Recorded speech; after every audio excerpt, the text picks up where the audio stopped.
हालांकि Guatemala city यहाँ से बस 4 घंटों की दूरी पर है और वो इस गांव से बिल्कुल अलग है। वहाँ पक्के बने हुए मार्केट्स और काम मिलने के कई सारे मौके हैं और यही दूरी हम कम करना चाहते हैं। हमें ग्वाटेमाला के इस कम्युनिटी के बारे में पता चलते ही हमने कांटेक्ट किया टेचो को, जिसके साथ हमने 2 साल पहले काम किया था और हमने कोस्टा रिका के गरीब कम्युनिटी के लिए 10 घर बनाए थे ताकि हम इस गांव को नष्ट होने से किसी तरह से बचा सकें। और 1 हफ्ते बाद डैरेन ग्वाटेमाला सिटी के पास पहुंच गए और वहाँ खूबसूरत लैंडस्केप्स और रिच कल्चर होने के बावजूद भी उन्हें जल्दी से एहसास हो गया कि चिसेगुआन के उस छोटे से गांव तक पहुँचना कितना मुश्किल है।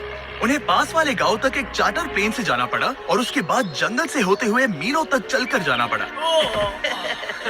एक ऐसी कसरत जो इन्हें पैसे कमाने के लिए हर रोज करनी पड़ती है। वहां पहुंचने पर डैरेन की मुलाकात हुई एल्बर्टो से, 8 बच्चों के पिता जो अपनी पत्नी मरिया के साथ उनकी देखभाल करते हैं।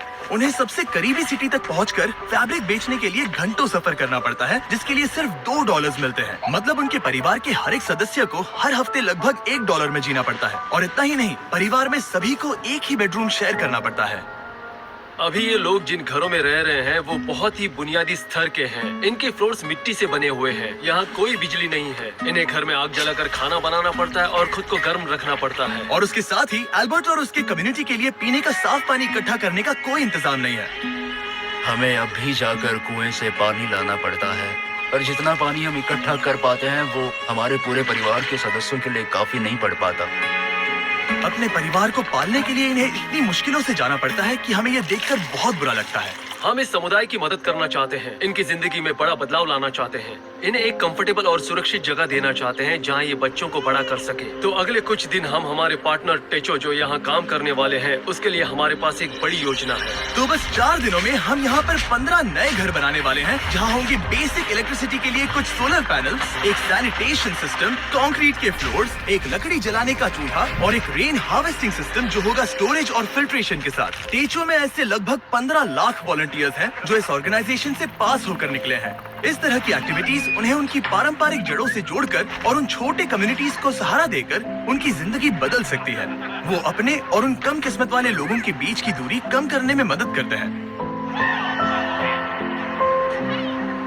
अगले दिन सुबह सुबह जब उस काम को शुरू करने में 4 दिन बचे थे, तब टेचो के करीब 50 वॉलंटियर्स उस गांव में कंस्ट्रक्शन शुरू करने के लिए चले गए। और उस गांव में सड़कें कम होने की वजह से डैरेन और उन वॉलंटियर्स को सभी बिल्डिंग इक्विपमेंट्स पहाड़ी की चोटी पर उठाकर ले जाने पड़े, जहां वो नए घर बनाए जा रहे थे। इसलिए अगले 48 घंटे बहुत ही मुश्किल होने वाले थे।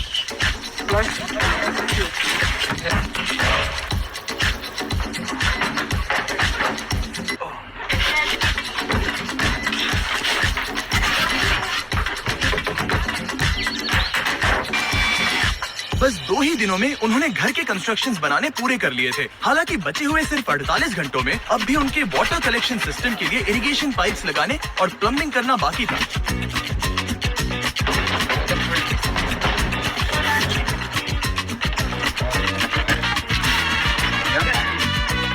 वो यहाँ पर बहुत सारा पानी इकट्ठा कर पाएंगे ताकि बारिश के ना होने पर भी इनके लिए पर्याप्त पानी मुहैया हो सके। यह उनके लिए एक बहुत बड़ी सुविधा है। मैंने कभी डैरेन की क्षमता पर शक नहीं किया, पर इस बार वक्त बहुत कम था। मुझे विश्वास नहीं होता, पर सूरज उगने से पहले उन्होंने वक्त पर काम खत्म कर लिया ताकि एल्बर्टो और उन सभी परिवारों को नए घर का सरप्राइज मिल सके। और बच्चे तो अपनी एक्साइटमेंट रोक ही नहीं पाए। चलो रिबन काटते हैं।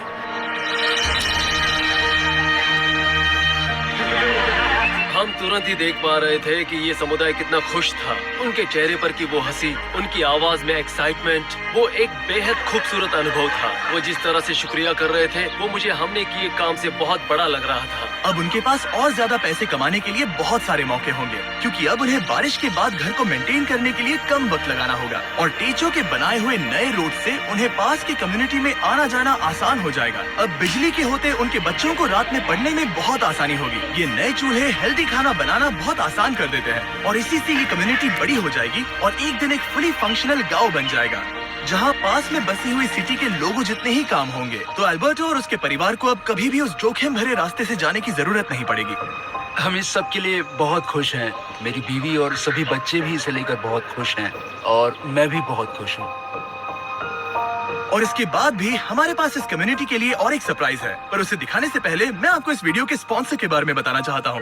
15 घर बनाने के बाद हम यहाँ पर एक कम्युनिटी सेंटर भी बना रहे हैं। जो कि स्कूल के लिए कुछ एडिशनल क्लासरूम्स जैसा होगा। अभी उस स्कूल में सिर्फ 2 क्लासरूम्स हैं। यहाँ की औरतें उसे ट्रेनिंग और वर्कशॉप्स की तरह इस्तेमाल करेंगी ताकि वो नई स्किल सीख कर जॉब के नए रास्ते ढूंढ सके। इस गांव के लोगों ने हमारे लिए अपने घरों को खुला कर दिया, अपने दिलों को खुला किया और साथ ही में अपने समुदाय को भी खुला किया, और उसका हमें इस समुदाय में रहकर एहसास हुआ। इस वीडियो के लिए आपका सपोर्ट मायने रखता है। उम्मीद है आपको मजा आया होगा। हमेशा की तरह आप सभी की आंखें इस वीडियो को देखकर लोगों की मदद करती हैं, पर आपकी उंगलियां भी मदद कर सकती हैं। उस सब्सक्राइब बटन को दबाकर तो जल्दी दबाइए और कमेंट्स में हमें बताइए। और जो भी सब्सक्राइब नहीं करेगा उन पर गुस्सा करिएगा। गुस्सा करिए लेकिन प्यार से, क्योंकि हमें पॉजिटिविटी पसंद है। पर हाँ, उन सब से सब्सक्राइब जरूर करवाइए। बाय।